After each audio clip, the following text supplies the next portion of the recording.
Hey everyone, welcome to number one study. आज हम class 9 Hindi Ganga book का चैप्टर नंबर 2 क्या लिखोगे क्वेश्चन आंसर करने वाले हैं। वैसे इस चैप्टर का एक्सप्लेनेशन वीडियो ऑलरेडी अपलोड हो चुका है चैनल पर। अगर आपने वो वीडियो मिस कर दिए तो उसकी लिंक आपको डिस्क्रिप्शन में मिलेगी। तो चलिए अब सॉल्व करते हैं सभी क्वेश्चंस। तो यहाँ पर रचना से संवाद, मेरे उत्तर मेरे तर्क इसमें बोला है निम्नलिखित प्रश्नों के सटीक उत्तर चुनिए। मतलब यहाँ पर करेक्ट ऑप्शन आपको चुनने हैं और ये भी बताना है कि आपको ये उत्तर उपयुक्त क्यों लगते हैं। रीजन भी बताना है। फर्स्ट क्वेश्चन है, हेड टांगने के लिए कोई भी खूंटी काम दे सकती है। असली वस्तु है हेड, खूंटी नहीं। निबंध में हेड और खूंटी का उल्लेख किस भाव को सबसे अधिक उजागर करता है, ये बताना है। तो यहाँ पर क ऑप्शन है, विषय से अधिक लेखक के भाव की प्रधानता को दर्शाना, या फिर विचार से अधिक तथ्य आधारित सामग्री को प्रमुख बताना, या फिर शैली से अधिक भाषा व्यवस्था की उपयोगिता बताना, या फिर उदाहरण से अधिक सिद्धांत आधारित लेखन का समर्थन करना। तो यहाँ पर करेक्ट ऑप्शन क्या है? क, विषय से अधिक लेखक के भाव की प्रधानता को दर्शाना, क्योंकि लेखक के अनुसार विषय केवल माध्यम है, असली महत्व लेखक के विचार और भाव का होता है। तो यहाँ पर हेड क्या है? विचार, और खूंटी क्या है? विषय।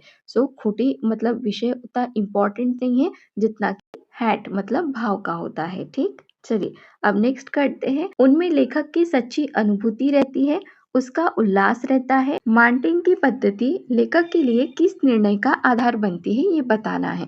यहाँ पर क ऑप्शन है, शैली और स्पष्ट सहज भाषा को महत्व न देना, या फिर परंपरागत निबंधकारों को अस्वीकार करना, या फिर अध्ययन के बिना अपने विचार प्रस्तुत कर देना, और फोर्थ ऑप्शन है, अनुभव आधारित स्वच्छंद लेखन को अपनाना।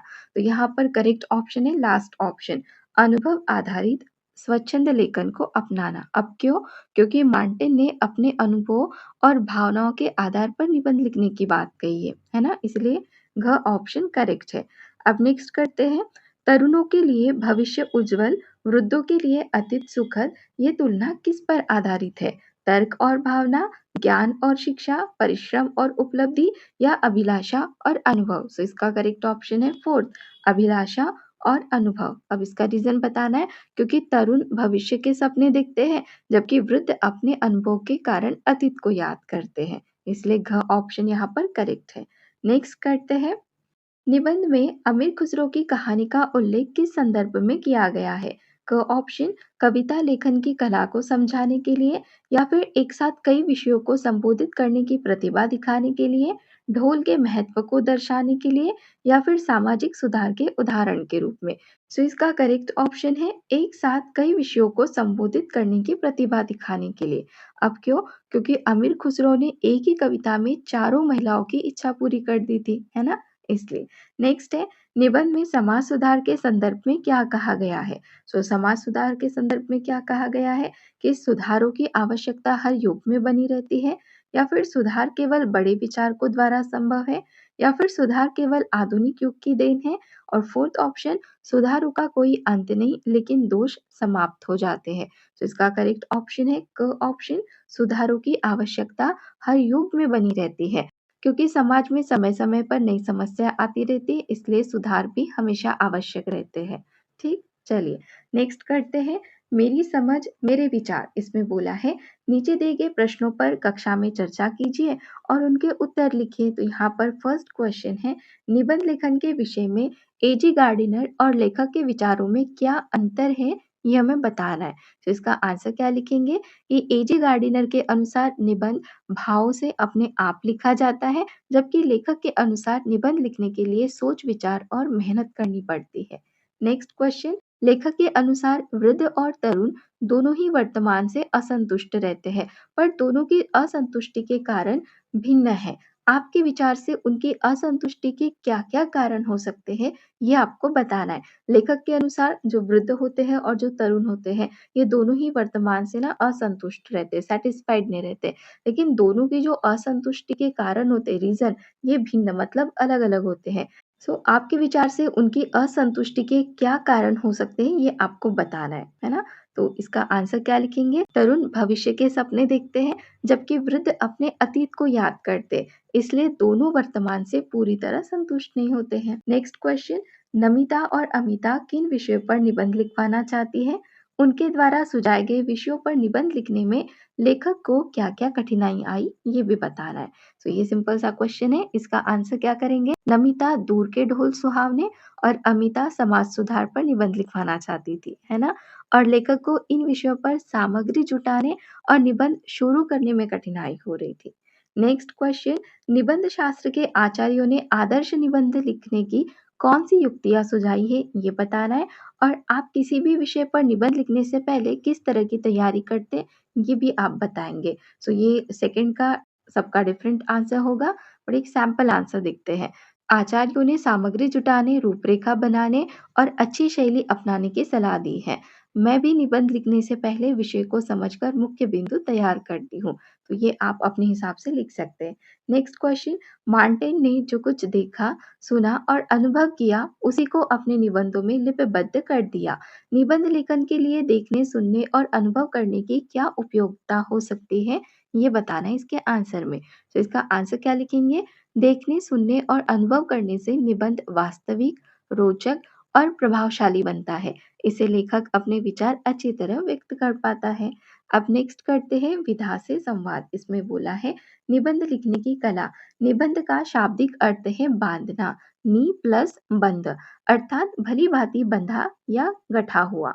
यह गद्य की वह विधा है जिसमें रचनाकार किसी विषय पर अपने अनुभव, विचार, दृष्टिकोण और भावनाओं को तार्किक, भावनात्मक, क्रमबद्ध और साहित्यिक रूप से प्रस्तुत करते हैं। मतलब गद्य जैसा ही होता है लेकिन मन के भाव होते हैं। शैली का अर्थ अभिव्यक्ति का ढंग होता है। निबंधकार विभिन्न प्रकार से विषय को प्रस्तुत करता है। इस पाठ में निबंध लेखन की प्रक्रियाओं के विषय में चर्चा की गई है। दिए गए आरेख को देखिए और इसके आधार पर एक निबंध लिखिए।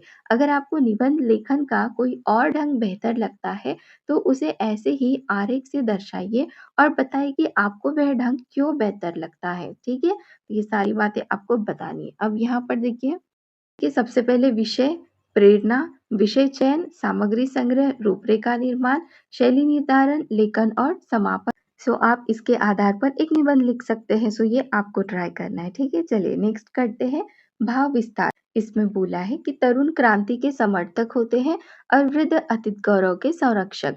यदि उपर्युक्त वाक्य का भाव विस्तार किया जाए तो कहा जा सकता है कि युवा पीढ़ी में किसी समस्या को लेकर आक्रोश की भावना प्रबल होती है। वह किसी भी समस्या के समाधान के लिए बैठकर बातचीत करने की बजाय उस पर त्वरित निर्णय लेना चाहते हैं, जबकि वृद्ध पीढ़ी किसी समस्या के समाधान के लिए अनुभव और परंपरागत ढंग पर विश्वास करती है। पाठ में से चुनकर कुछ ऐसे और वाक्य नीचे दिए गए हैं। इन वाक्यों का अपने शब्दों में भाव विस्तार आपको करना है। जैसे कि यहाँ पर पहला वाक्य है, जो तरुण संसार के जीवन संग्राम से दूर है, उन्हें संसार का चित्र बड़ा ही मनमोहक प्रतीत होता है। तो इसका कैसे लिखेंगे? जिन युवाओं ने जीवन की कठिनाइयों का सामना नहीं किया होता, उन्हें दुनिया बहुत आसान और सुंदर लगती है। नेक्स्ट है, मनुष्य जाति के इतिहास में कोई ऐसा काल ही नहीं हुआ जब सुधारों की आवश्यकता न हुई हो। तो इसका आंसर लिखेंगे, हर समय समाज में कुछ न कुछ समस्याएं रहती है, इसलिए हर युग में सुधार की आवश्यकता होती है। नेक्स्ट, आज जो तरुण है वही वृद्ध होकर अतीत के गौरव का स्वप्न देखेंगे। सो आज के युवा जब बड़े होंगे तब वे भी अपने बीते हुए समय को याद करके उसे अच्छा मानेंगे। नेक्स्ट, निबंध छोटा होना चाहिए। छोटा निबंध बड़े की अपेक्षा अधिक अच्छा होता है। सो छोटा निबंध पढ़ने और समझने में आसान होता है। उसमें मुख्य बातें स्पष्ट और प्रभावी ढंग से लिखी जा सकती हैं। अब नेक्स्ट क्वेश्चन करते हैं मेरा अनुभव। इसमें बोला है इस निबंध में लेखक को दो विषय मतलब दूर के ढोल सुहावने होते हैं और समाज सुधार, ऐसे ये दो विषय पर निबंध लिखने थे। पिछली कक्षाओं में आपने भी बहुत से विषयों पर अनुच्छेद, संवाद और निबंध लिखे मतलब 8th स्टैंडर्ड में। सो आपको किन विषयों पर लिखना सरल या कठिन लगा और क्यों लगा, ये आपको बताना है। सो इसका आंसर सबका डिफरेंट होगा। एक सैंपल आंसर देखते हैं। देखिए ऐसे लिख सकते हैं, मुझे अपने विद्यालय और मेरा प्रिय त्योहार जैसे विषयों पर लिखना आसान लगा क्योंकि इनके बारे में मुझे अच्छी जानकारी और अपने अनुभव है। समाज सुधार जैसे विषय पर लिखना कठिन लगा क्योंकि इसके लिए अधिक सोच और जानकारी की आवश्यकता होती है। तो इस टाइप का आंसर आप बना सकते हैं। अब नेक्स्ट है विषयों से संवाद। इसमें बोला है निबंध में बुद्धदेव, महावीर स्वामी, नागार्जुन, शंकराचार्य, कबीर, नानक आदि कई महान व्यक्तियों के नाम आए हैं। इनके विषय में जानकारी एकत्रित करके संक्षेप में बताइए कि इन्होंने अपने समय में समाज के लिए क्या-क्या कार्य किए हैं। ये हमें बताना है, ठीक है? सो वन बाय वन बताते हैं। सबसे पहले तो बुद्धदेव हैं। सो बुद्धदेव अहिंसा, सत्य और शांति का संदेश दिया इन्होंने। नेक्स्ट है महावीर स्वामी। सो अहिंसा और सभी जीवों पर दया का उपदेश दिया। नागार्जुन ने बौद्ध दर्शन का प्रचार किया और शंकराचार्य भारतीय संस्कृति और वेदांत का प्रचार किया।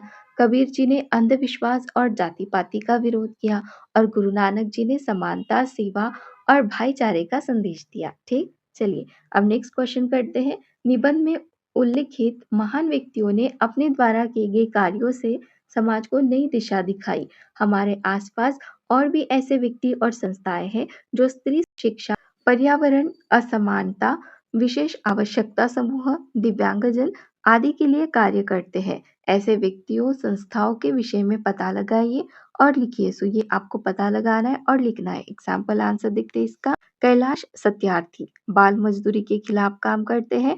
नेक्स्ट सुलभ इंटरनेशनल स्वच्छता और शौचालय निर्माण का कार्य करती है और ग्रीन पीस पर्यावरण संरक्षण के लिए काम करती है।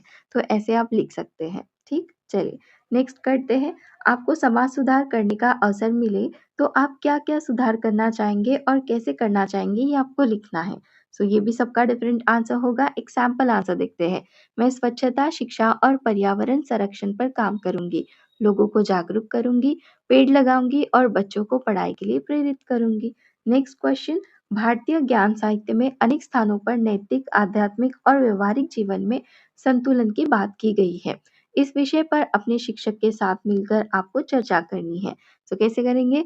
संतुलित जीवन का अर्थ है अच्छे विचार, अच्छे व्यवहार और सही कार्यों के साथ जीवन जीना। इससे व्यक्ति और समाज दोनों का विकास होता है। अब नेक्स्ट है सृजन। इसमें बोला है दूर के ढोल सुहावने होते हैं एक लोकोक्ति है। लोक में प्रचलित लोकप्रिय वाक्य या वाक्यांश को लोकोक्ति कहते हैं। मतलब देखिए लोक में प्रचलित है, लोकप्रिय वाक्य है, सो वो लोकोक्ति होता है जो किसी विषय, अर्थ या सीख को व्यक्त करता है। लोकोक्ति भाषा को समृद्ध करती है तथा विचारों को प्रभावशाली ढंग से व्यक्त करने में सहायता भी करती है। तो ये लोगों के अनुभव, विश्वास और मूल्यों को दर्शाती है। ठीक, अब आगे बोला है आपने ये लोकोक्ति भी सुनी होगी, आम के आम गुठलियों के दाम।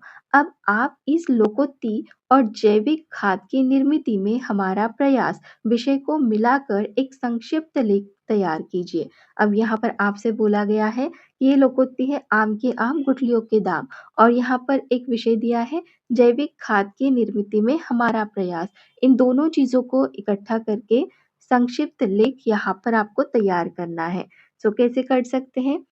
रसोई के बचे हुए फल और सब्जियों के छिलकों से जैविक खाद बनाई जा सकती है।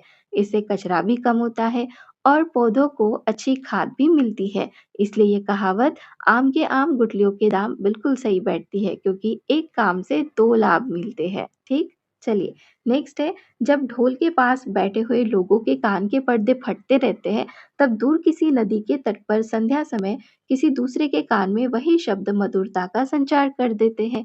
आपने पढ़ा कि ढोल के पास बैठे व्यक्ति की अपेक्षा दूर बैठे व्यक्ति के लिए ढोल की आवाज का अनुभव भिन्न है।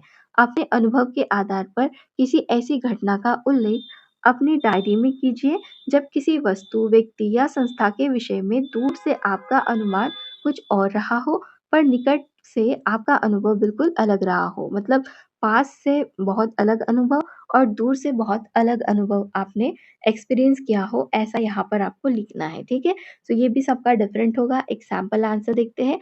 आज मुझे समझ आया कि दूर के ढोल सुहावने होते हैं। मुझे पहले लगता था कि ऑनलाइन पढ़ाई बहुत आसान होती है, लेकिन जब मैंने खुद ऑनलाइन पढ़ाई की तो पता चला कि उसमें ध्यान लगाना और समझना भी कठिन होता है। इस अनुभव से मैंने सीखा कि किसी भी चीज़ की सही जानकारी उसे पास से देखकर या अनुभव करके ही मिलती है। ठीक हो गया? चलिए, अब नेक्स्ट करते हैं भाषा से संवाद, व्याकरण की बात। तो यहाँ से देखिए व्याकरण स्टार्ट हो रहा है ना?